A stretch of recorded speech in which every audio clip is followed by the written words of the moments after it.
Good morning guys. Bansal classes में आप सबका स्वागत है। बेटा इस वीडियो के अंतर्गत मैं आपको एसेट्स एंड लायबिलिटीज बताऊंगा, हिंदी और इंग्लिश में दोनों में। ठीक है, लेकिन उससे पहले मैं आपको एक बात बताना चाहता हूं, एक शायरी सुनाना चाहता हूं। और शायरी है आपकी, जीत की खातिर बस जुनून चाहिए, जिसमें उबाल हो ऐसा खून चाहिए। जीत की खातिर बस जुनून चाहिए, जिसमें उबाल हो ऐसा खून चाहिए। ये आसमान भी आएगा जमीन पर, बस इरादों में जीत की गूंज चाहिए। इस शायरी में मैंने सिर्फ ये बताना चाहा आपको कि हमारे पास कैसे भी सोर्सेज हों, कैसे भी रिसोर्सेज हों, हमें उसके अंतर्गत अपनी नॉलेज को गेन करना है। और नॉलेज गेन करने का बहुत सारा जरिया होता है, तो आप कैसे भी करें अपनी नॉलेज गेन करें। तो मैं अपनी वीडियो की ओर आता हूं बेटा। तो मैंने आपको बताया यहां पर assets and liabilities. Assets and liabilities दो भागों में होता है, एक एसेट्स और एक लायबिलिटीज। सबसे पहले मैं एसेट्स की बात करता हूं, फिर मैं आपको लायबिलिटीज की बात करूंगा। एसेट्स टू पार्ट में बांटी गई है, non current assets, current assets. Liabilities भी टू पार्ट की होती है, नॉन करंट लायबिलिटीज। सबसे पहले हम जानेंगे एसेट्स क्या होती है। एसेट्स का हिंदी में कहते हैं संपत्ति, और व्यापार के संचालन में प्रयोग की जाने वाली वस्तुएं संपत्ति कहलाती हैं। जैसे भूमि, भवन, मशीनरी, फर्नीचर, रोकड़ आदि सब संपत्ति हैं, एसेट्स हैं।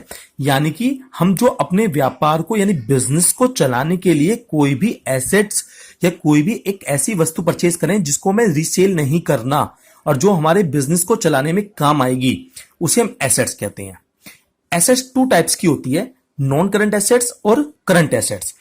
अब नॉन करंट एसेट्स सर क्या है और करंट एसेट्स क्या है? नॉन करंट एसेट्स हैं हमारी जो हमारी कम से कम 12 मंथ हमारे पास हो। कोई भी एसेट कितने मंथ हो हमारे पास? कम से कम 12 मंथ, यानी कि जो एक वर्ष से अधिक हमारे पास रहे उसे नॉन करंट एसेट कहते हैं।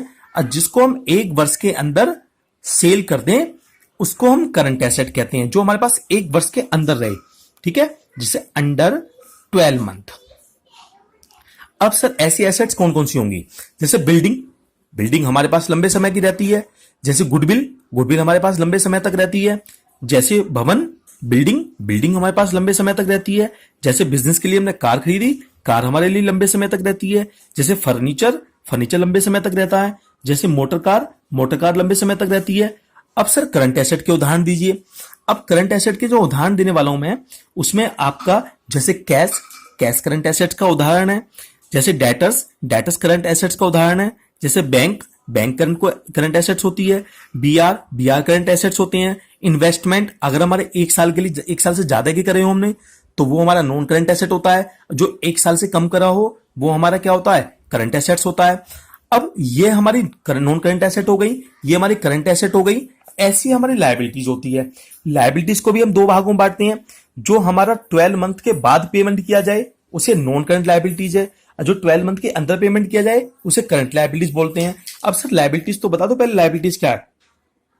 तो बच्चा लायबिलिटीज कहते हैं व्यापार में संचालन के लिए अन्य व्यक्ति या संस्थाओं से जो ऋण लिया जाता है उसे दायित्व कहते हैं। मतलब जो हमें पेड करना हो इन फ्यूचर उसे हम लायबिलिटीज कहते हैं। अब जो हमारे पास कम से कम 12 मंथ बाद पेड करना हो, 12 मंथ बाद पेड करना हो उसे कहते हैं नॉन करंट लायबिलिटीज। जो अंडर 12 मंथ करना हो, जो यानी 12 महीने से पहले पेमेंट करना हो, यानी कि अंडर 12 मंथ पेमेंट करना हो, उसे बोलते हैं हम करंट लायबिलिटीज। ठीक है, अब नॉन करंट लायबिलिटीज और करंट लायबिलिटीज सर एक एक उदाहरण दीजिए। अब नॉन करंट लायबिलिटीज जैसे लोन, लोन अगर हमने 5 साल के लिए लिया है तो वो हमारा नॉन करंट लायबिलिटीज हो गया। और यदि लोन हमने 12 महीने के अंदर पेड करना है तो वो हमारा क्या हो गया? करंट लायबिलिटीज हो गया। जैसे बैंक ओवरड्राफ्ट, बैंक ओवरड्राफ्ट तो हमें समय से पेमेंट करना होता है, तो बैंक ओवरड्राफ्ट हमारा करंट लायबिलिटीज होता है। ठीक है बच्चों, अब हमारा बैंक ओवरड्राफ्ट हो गया। बैंक ओवरड्राफ्ट के साथ साथ हमारा बीपी हो गया। बीपी के साथ साथ हमारा क्या हो गया? क्रेडिटर्स हो गया। ये सब क्या होते हैं? हमारे करंट लायबिलिटीज होता है। और नॉन करंट लायबिलिटीज हो गया, लोन हो गया, यानी कि हमने किसी से एक लंबे समय के लिए मतलब पेमेंट ले रखा है, हमने उसे बाद में पेमेंट करना 12 महीने के बाद, तो हमें क्या हो गया? हमारे लिए नॉन करंट लायबिलिटीज हो गया। यानी 12 महीने के बाद जो पेड करोगे वो नॉन करंट लायबिलिटीज है, और जो 12 महीने के अंदर पेड करोगे वो करंट लायबिलिटीज है बच्चा। ठीक है, ये सिर्फ मैंने आज आपको जो छोटी सी वीडियो बनाई है ये आपकी एसेट्स और लायबिलिटीज की है बच्चा। इसको लाइक एंड सब्सक्राइब कर लो, ताकि उसको मतलब बेल आइकन को दबा देना, ताकि जितनी भी मैं वीडियो बनाऊं वो आप तक टाइम से पहुंच जाए। ठीक है बच्चा, ओके।